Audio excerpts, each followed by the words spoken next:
The fall of Sophia is an important turning point in the Gnostic story of creation. It not only gives us a sense for what consequences await us for failing to realize the center, it also tells us about the tools and paths that will enable us to find that center. The story tells us that Earth was created within a dark void. The dark void is the presence of nothing and everything. It is the soil within which the seeds of our consciousness, or the pleroma as it's referred to in the story, were planted. Just close your eyes and you will get a glimpse of the dark void. When you close your eyes, you see nothing on the surface. Just turn on your imagination and you will be able to create anything. Your imagination has no limits, and neither does creation. Sophia, whom the Gnostics referred to as the feminine personification of wisdom, is really an emanation of light. From within the dark void which creation originated, there existed energy, which became minute emanations of light referred to as aeons. Each of these emanations represented a concept or an idea. Sophia, being among the last and most complex of emanations, represented wisdom. As wisdom is an evolved combination of concepts and ideas, Sophia cast herself on a quest to satisfy her insatiable curiosities, but to unknowingly realize thresholds and boundaries. Remember, this is a very early juncture on the continuum of creation. Time, space, and boundaries and consequences had not even come into fruition at this point. So she traversed on this quest and entered domains that were unrealized by her. In order for Sophia to be complete, in order for wisdom to turn into gnosis, and in order for her to realize the center and let alone understand what a center even is, she needed to experience both sides of the pendulum. She needed to see, feel, experience, and understand duality and the feminine-masculine polarity. This gnosis was going to pave the path for formation, existence, and expression of life as we know it. Just imagine where we would find ourselves today if we expressed ourselves only through our feminine lens. If we expressed ourselves only with our heart and did not have our mind to balance the equation. Our expression would be incomplete.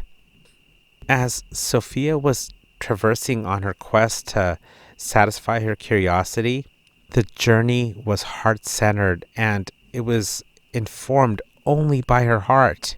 Because she didn't have a counterpoint, it was only the expression of the feminine and in the absence of the masculine. As with all emotions and concepts and ideas, there is a counterpoint. There is an antithetical variant. There is the polar opposite. And so comes the fall of Sophia. She needed to realign her trajectory and hence give birth to a being that represented her direct antithesis in all respects imaginable. This being is referred to as Yaldabaoth, or the Demiurge. It is effectively Satan, or Saturn, where Saturn is a modern Latin expression of Satan. Saturn is ruled by the god Cronus, who is historically known as Father Time and in modern day lore depicted as the Grim Reaper. Sophia needed to give birth to Yaldabaoth in order to realize boundaries, in order to realize constraint and consequence. She needed the force behind a masculine counterpart in order to see both sides of the creation pendulum. Yaldabaoth brought reference points into the picture.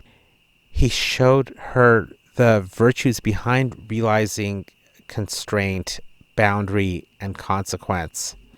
Yaldabaoth vicariously attacked Sophia and sent her into this devastating fall. As Yaldabaoth embodies only masculine attributes, he is the mind. He is the computer. He is the if and the then. Yaldabaoth proclaimed himself to be a god with no other gods above him. He sent Sophia into a fall so she can realize the feminine needs the center as much as the masculine does. On the surface, Yaldabaoth is ignorant. He is unscathed by the suffering of others and unfazed by obliterating what he cannot decode. But deep down inside, he suffers from his own ignorance. He cannot love, emote, or empathize. While Sophia deeply embodies Yaldabaoth's lackings, she lacks his mindful, calculated influence upon our reality. As Sophia fell, Earth was created. While Earth was created in the image of the feminine, Yaldabaoth's influence is found in every facet of our reality. Yaldabaoth should not be cast as an adverse force or a presence that intends to cast harm upon others. He is simply the reason we have the tools to realize balance, harmony, and inner beauty, which I've contended are the building blocks of heaven. Without Yaldabaoth, we cannot realize the center. And without him, our spirit life journey would lead us to where Sophia found herself and eventually fell. I share this part of the Gnostic story of creation to emphasize the importance of realizing the center. Sophia's fall is a stark reminder that as wonderful and selfless heart-based energies can be, allowing them to go astray will have profound consequences. Sophia is in all of us, and so is Yaldabaoth. Together they make us whole. Together they give us every tool we need to realize the center. Sophia is an emanation. She is energy, and she has a presence within all of us.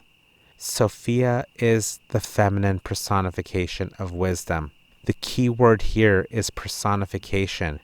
She is not a person. She is not a deity, nor is she an actor. The portrayal of her as a human being in lore is simply an avatar to express the feminine attributes she embodies. Sophia's falling resulted in the creation of Earth. It prepared Earth for our existence. The Gnostics refer to humans at this stage as anthropos. Anthro being human and pos representing possibility as an infinite potential. Anthroposophy, which is deeply ingrained in Gnostic teachings, not only contains anthropos, but the word Soph is in anthroposophy, which is the root of Sophia, with Soph representing wisdom and Ya representing of. It is the study of human wisdom, not the study of any particular human being. Sophia is not human, but her essence exists within all humans. That's all for now. Be well, sun gaze, and thrive selflessly.